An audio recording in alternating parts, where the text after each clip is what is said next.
Even the country's oldest Latino civil rights group came out against it, yet AOC keeps defending it, saying gender is fluid, language is fluid. Yes, and Latino voters are fluid. Intersectionality and the importance of shutting the fuck up about it.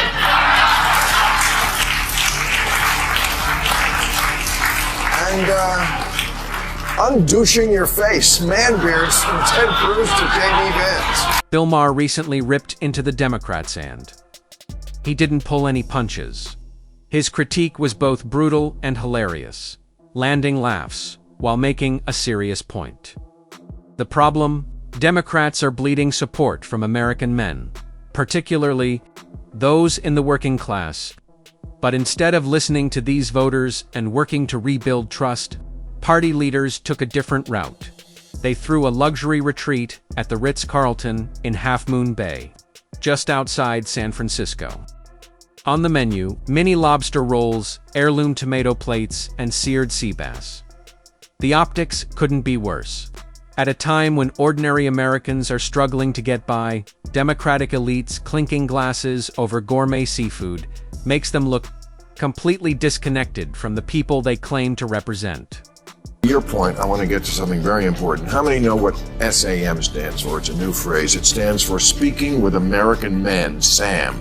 This is the new movement by the Democratic Party. They lost the men vote a lot last time, so they had a meeting up at the Ritz-Carlton in Half Moon Bay, south of San Francisco. I'm not making this up, where they served mini lobster rolls and had heirloom tomato carpaccio and seared sea bass in their conclave to decide how to win back the American man. You couldn't make this up if you tried. Maher tore into the whole circus, pointing out just how tone-deaf it all looked. Democrats say they want to win back working-class men, kind who crack open cheap beers and know their way around a toolbox. But instead of meeting them where they are, they hosted a retreat that felt more like a luxury lifestyle seminar than a political strategy session. It's the equivalent of throwing a tribute for firefighters and making it black tie only with sushi on the menu. Everyone might smile politely, but deep down they're thinking, do you even get us at all? And it wasn't just some social get-together. It came with an official title, SAM, short for Speaking with American Men. The name alone sounded like a clunky HR workshop, and the sessions didn't help. One was about holding onto your liberal base while still posing with rifles in Christmas cards. Another about choosing the right protein powder. Instead of serious outreach, the whole thing played like accidental comedy. Now, look. It's because we used to have conferences at Harvard to figure out what the working class needs, and so now we're moving west. You gotta own who you are. I get it. These are the mini lobster roll people. But they had this symposium, and we got a hold of what was that. This is Speaking with American Men. This is a real thing that they're doing, and they have these seminars. Would you like to hear what was? Okay. These are ways that they want to. Seminars that they had to try to win back the typical American male, like how to keep your liberal base while putting guns on your Christmas card. That was one they wanted to. Picture this: a political consultant trying to connect with everyday voters by saying, "We know you're worried about gas prices, inflation, maybe even losing your job. But have you tried plant-based pea protein? Great for muscle gains, for absolutely no reason. Basically, we hear you. And here's a random fitness tip." And it only got more ridiculous. One breakout session was literally about Bud Light etiquette, when it's okay to drink it and when you're supposed to. Well, shoot it.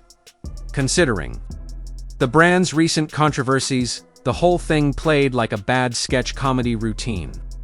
Instead of repairing their image, Democrats ended up looking like they were accidentally spoofing themselves. Protein powder for a clean bulk and other dude conversation starters.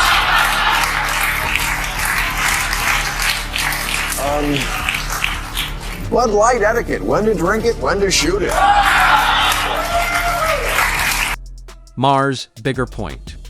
Cut through the laughs. Democrats aren't just a little off the mark, they're not even in the stadium. While voters are worried about inflation, the economy, and America's place in the world. Party leaders are busy staging awkward guy talk workshops that feel less like outreach and more like a TikTok skit gone wrong. The low point, exultant, casually dismissed fishing as some odd hobby working class men do, instead of pickleball. That one line said it all.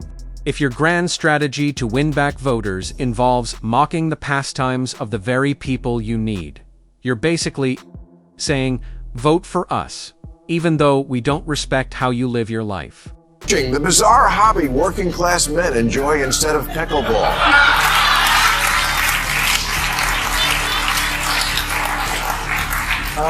The only scene that you're obsessed with in Titanic, hint, it has tits. Just when it seemed the retreat couldn't sink any lower, Maher pointed to another gem from the male voter sessions, a reference to the Titanic nude scene. Yes, that Titanic scene. At that point, it felt less like political strategy and more like a rejected frat house sketch. As Maher put it, if your plan to win back voters leans on crude jokes instead of serious policy, you're not running a campaign, you're running open mic night at a bad comedy club. But his criticism didn't stop at the cringe. Maher went after the bigger problem: Democrats' fixation on identity politics, virtue signaling, and chasing likes on social media.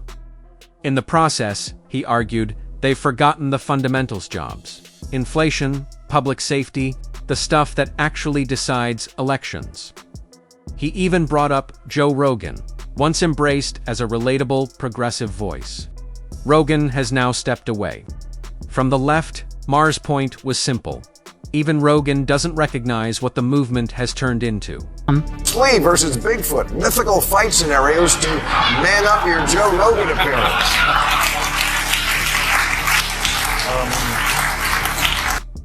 Maher painted today's Democratic Party as hyper-woke and drifting into self-parody where masculinity is treated like a flaw, and anyone who dares step outside the approved script risks being shunned. By contrast, Joe Rogan is out there hunting, lifting, and having blunt, unfiltered conversations, something millions of people find relatable. But Maher stressed this isn't just about men. It's bigger than that. Voters of all stripes are tired of being talked down to, boxed in, or told what their priorities should be. What they want are leaders who respect their lives and struggles, not ones who lecture from afar. Intersectionality and the importance of shutting the fuck up about it.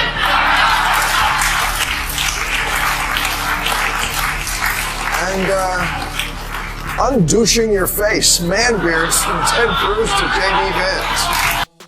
Maher's roast carried a serious warning. Keep talking at voters, instead of with them, and eventually they'll leave. He pointed to a striking example from the Texas border, a heavily Latino congressional district that had been blue for decades. Last year, it flipped Republican. Afterward, the Democratic campaign manager admitted, "We gave up a safe seat. For no reason." Agree with him or not, you've got to admit it took guts to say it. That's it from me. Your turn now. Catch you in the next one.